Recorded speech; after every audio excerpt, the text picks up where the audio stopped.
Good morning, students. It is day 5 of our Doll's House online learning experience. I am excited to get started today, so let's go ahead and go. Just to remind you of our goals for the week. Today, your personal working definition of feminism is due. Make sure you get that turned into your teacher via Google Drive or OneDrive, however your teacher wants it. We have already read and analyzed Act 1 of A Doll's House by Henrik Ibsen, and today we will complete our third goal, which is to read and analyze Act 2 of A Doll's House. So for today's checklist, again, read and analyze the second half of A Doll's House. Today we're considering Nora's relationship with Dr. Rank. He confesses something to Nora. And then we're also going to try and understand the blackmail situation. Krogstad is continuing to blackmail Nora.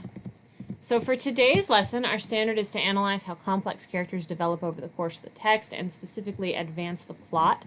That goes with our learning target today. I can consider Nora's relationship with Dr. Rank and Torvald by reading A Doll's House and watching a movie clip so that I can analyze how their relationships, how their relationships develop and advance the plot of the play. So for our activator today, I want you guys to check out this movie clip. So this is from the movie He's Just Not That Into You, which is a romantic comedy. And in this clip, Drew Barrymore has a kind of important line for the movie. She says, "What if you meet the love of your life, but you're already married to someone else?" And that's important for our reading of A Doll's House today. So after you've watched this scene, I want you to make a quick prediction. I've got another cat over here with me. After you've watched this scene, I want you to make a quick prediction. Someone is going to be confessing their love to somebody else who is in a relationship. Whom do you think will be confessing to whom today? This is my cat, Tesla. He's come to say hello. Say hi, Tezzy.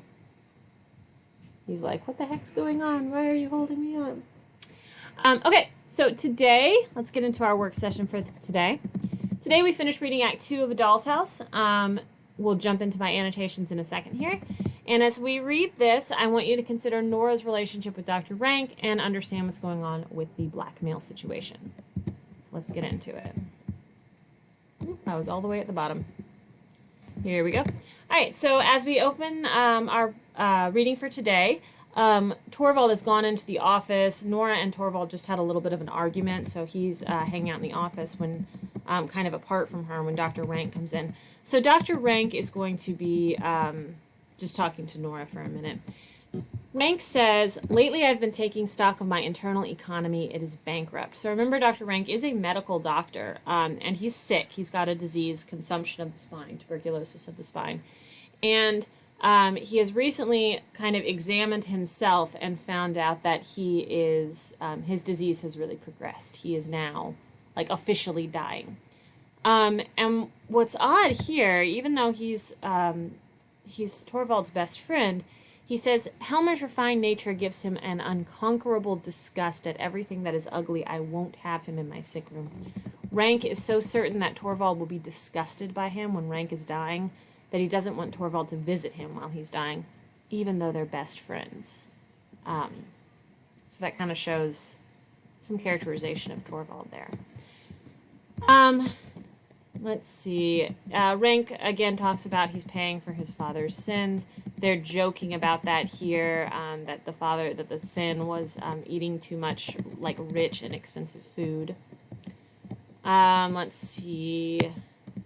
Now, Nora's trying to cheer him up right here, and she says something extremely inappropriate. She says, "Be nice now, Dr. Rank, and tomorrow you will see how beautifully I shall dance, and you can imagine I am doing it all for you," and for Torvald too, of course.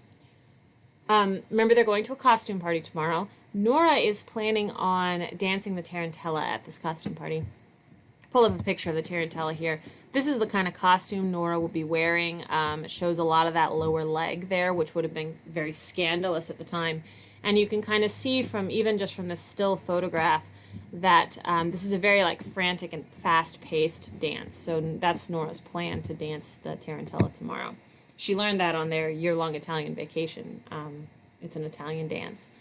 So yeah, Nora says, "You can pretend that I'm dancing for you." She says that to Dr. Rank. That is super inappropriate of her. Like, Nora's married.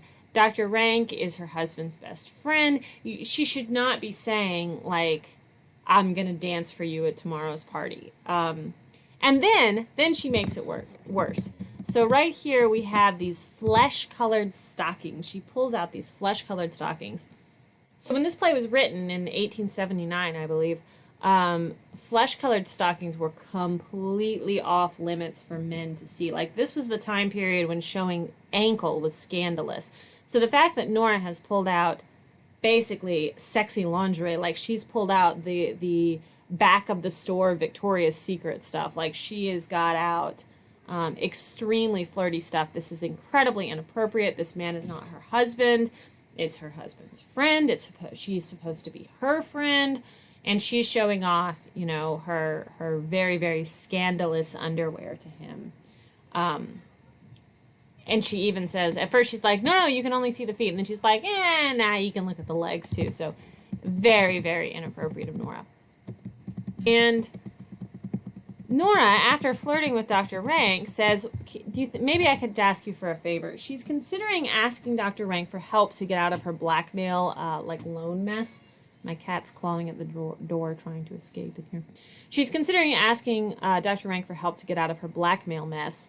But then she kind of goes back on it. You know, maybe Christine put the idea in her head. She doesn't really think that it's a good idea, but it would maybe be a way out. And then Dr. Rank says to her, this is our big confession right here, so this is where you need to pay attention. Nora says, you know how devotedly, how inexpressibly deeply Torvald loves me. He would never for a moment hesitate to give his life for me. Dr. Rank says, Nora, do you think he's the only one who would gladly give his life for your sake? This is Dr. Rank confessing his love to Nora. He is madly in love with Nora. He is so in love with her that he would give his life for her. And he says he's determined that Nora should know it before he goes away, before he dies. I want you to consider what Rank is doing when he's confessing this to Nora. So when he says, I would gladly give my life for you, I love you so much, he tells her how he feels about her. That kind of puts the burden on Nora, because Dr. Rank's going to die, and Nora is going to be left knowing that he was in love with her all this time. And she's got to kind of live with that. So it makes it very awkward. I want you to kind of consider, is this selfish for him to confess that way? You know, did he have to get it off his chest before he died, or could he have died and like sort of left Nora happily without like in ignorance of that? I don't know. But then we have right here, we have some evidence that maybe Nora knew about it in the first place. She says, how do I know whether I had or I hadn't? To think you could be so clumsy, we were getting along nicely. So she kind of implies that even though Dr. Rank is in love with her, and maybe she kind of had an idea about it, they definitely weren't supposed to say it. Nora has some interesting ideas about love, and I wanted to draw your attention to this quote right here.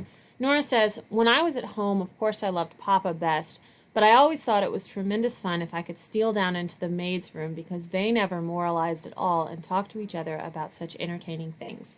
So Nora, when she was at home, she loved her father when she lived in his house, but Nora seems to confuse love with like duty or obligation.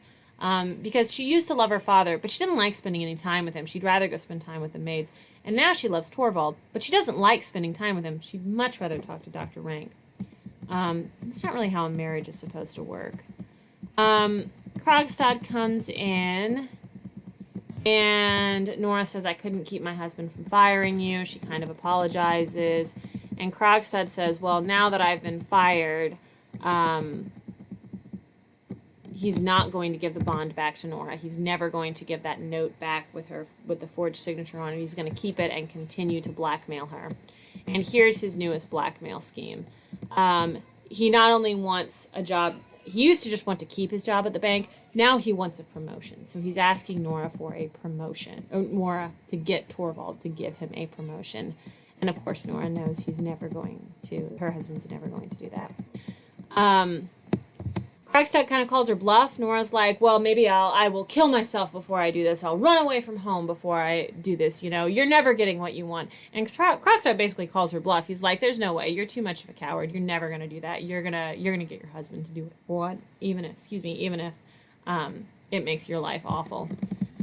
And then as he leaves, Krogstad puts a letter in the mailbox. So of course Nora doesn't have a key to the mailbox. Tora has the only key to the mailbox, but Nora can see the letter in there just sitting there taunting her. So she's got to keep Torvald from checking the mail all evening. And how does she do that? She asks Torvald to help her practice the Tarantella. Oh, and meanwhile, Christine, remember Christine and Krogstad used to date before Christine married her husband that died? Christine is going to go try and convince Krogstad to relent on Nora and take the letter back tomorrow. So Nora, in the meantime, has to keep Torvald out of the mailbox, and she's going to do that by dancing the Tarantella. But she's going to dance the Tarantella really badly. So here's Nora's plan. I'm going to dance so poorly that my amazing husband has to teach me the dance all over again and spend all night practicing with me because I'm such a silly little songbird that I can't do it on my own. Now, this is all like a scheme on Nora's part.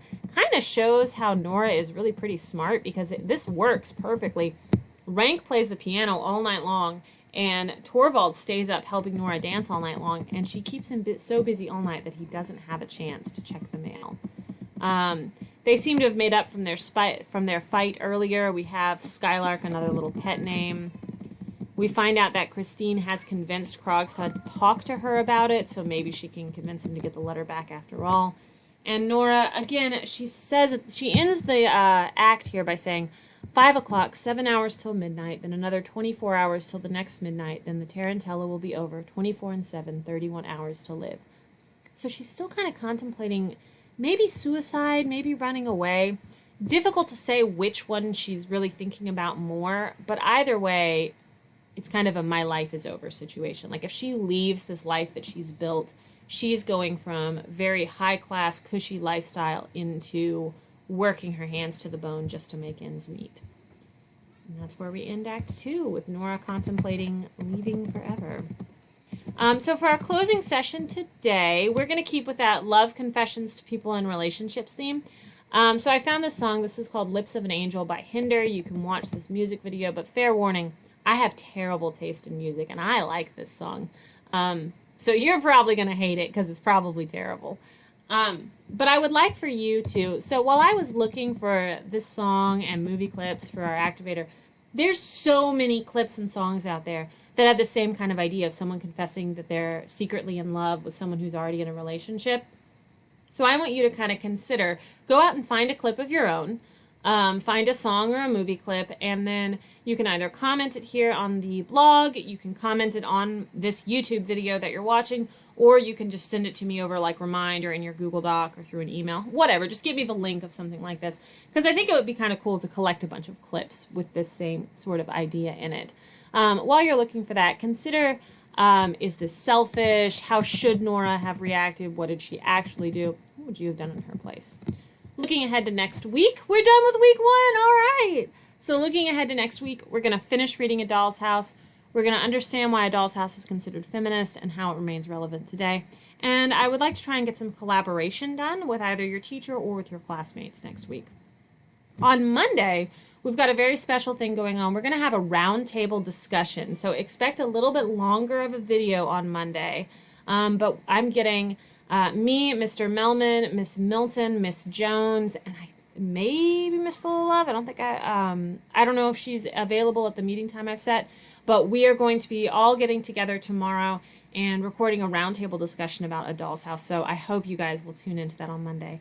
We're also going to learn about a project called I Need Feminism Because, and you're going to contribute to that project. So that will be next week, and that's it for today, you guys.